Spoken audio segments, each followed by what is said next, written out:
As governor, as the chief executive, we're going to have a, very big responsibility in managing that budget, the state budget.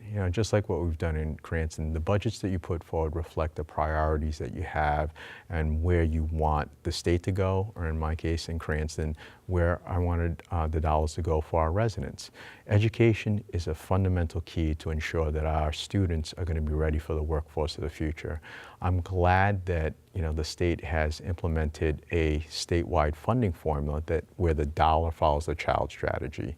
But what's going to be critically important going forward is making sure that the governor continues to fund and fully fund that implementation going forward. I am planning on doing that and following that formula by making sure that we watch every dollar in our state budget, finding efficiencies, consolidating services wherever it's needed to ensure that we meet those goals under the statewide funding formula. We've done a lot of great things in Cranston. We've got a good educational system, and I see a lot of the values where you appropriate the dollars, you can have a lot of success to ensure that the students have the necessary tools to succeed at the next level, whether it's in college or even into a future career.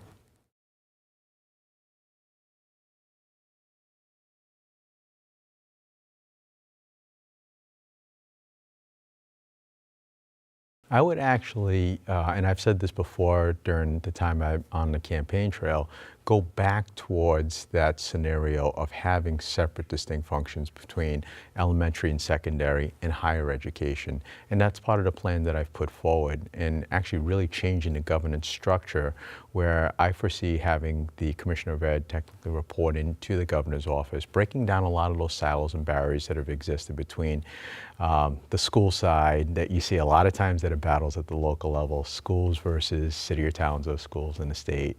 I want to make sure that from a governance standpoint, the curriculum that's implemented aligns with what's needed in the workforce. So I propose a Jobs and Education Cabinet to reinforce the fact that the curriculum that's being taught meets the needs of the private sector.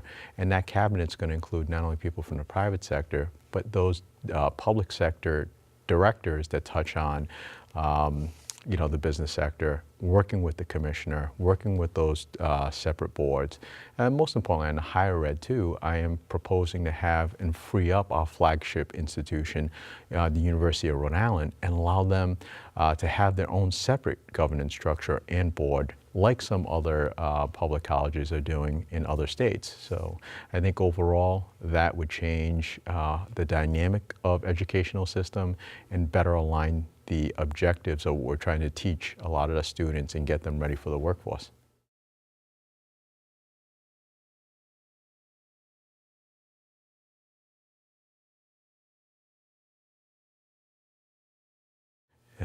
Pension reform is a very delicate issue, and sitting as a mayor and being on that first pension study commission, still sitting on the second pension study commission at the local level, we still have many problems that many cities and towns have to face with those local pensions, which was technically not addressed during the first set of pension reforms.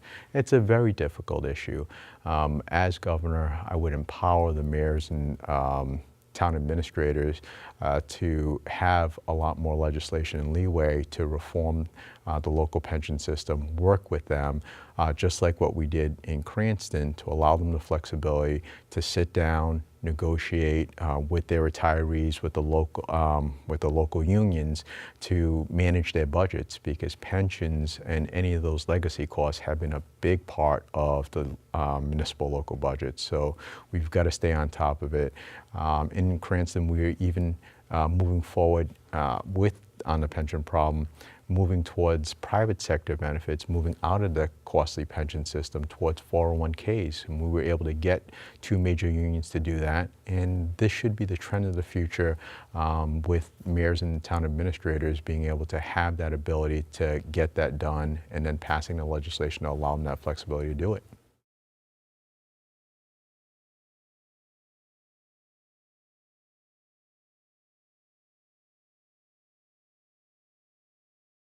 Hopefully as the next governor, if I'm privileged to be there, we are going to face a massive loss of revenue in our state coffers once those Massachusetts casinos come online, if they do.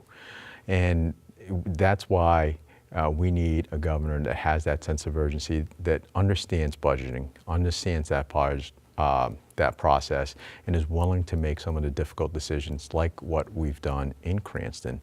You know, it takes a lot of work, a lot of effort, a lot of innovation to be able to do that. I'm going to tackle that state budget and make sure that we find efficiencies wherever we can, consolidating services, consolidating department, and doing whatever we can to watch our spending. But most importantly, on the gaming side too, allow for any type of accommodation businesses to, for instance, in Lincoln, Twin River, BLB, allow any accommodation businesses so long as the local residents approve of any such type expansion. I think that's got to be an important key about that process, is there's got to be that relationship where the local community has the buy-in and supports any type of expansion.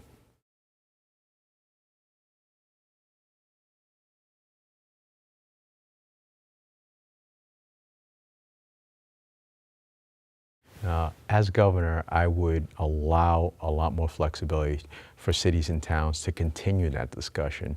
I'm proud of the fact that during the 3 terms I've been mayor, we've put forward a lot of consolidation initiatives, working together with many municipalities throughout the state. In fact, just recently, the city of Cranston entered an arrangement with the city of Warwick, where our senior services center is providing the food service for the Pilgrim Senior Center. We've also had the opportunity to work with some northern Rhode Island cities and towns, and yes, West Bay can work with northern Rhode Island, so that we joined a healthcare collaborative where all of our respective residents are saving an administrative costs on healthcare.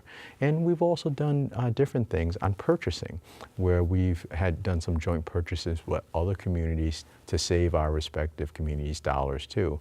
And it's all about helping one another.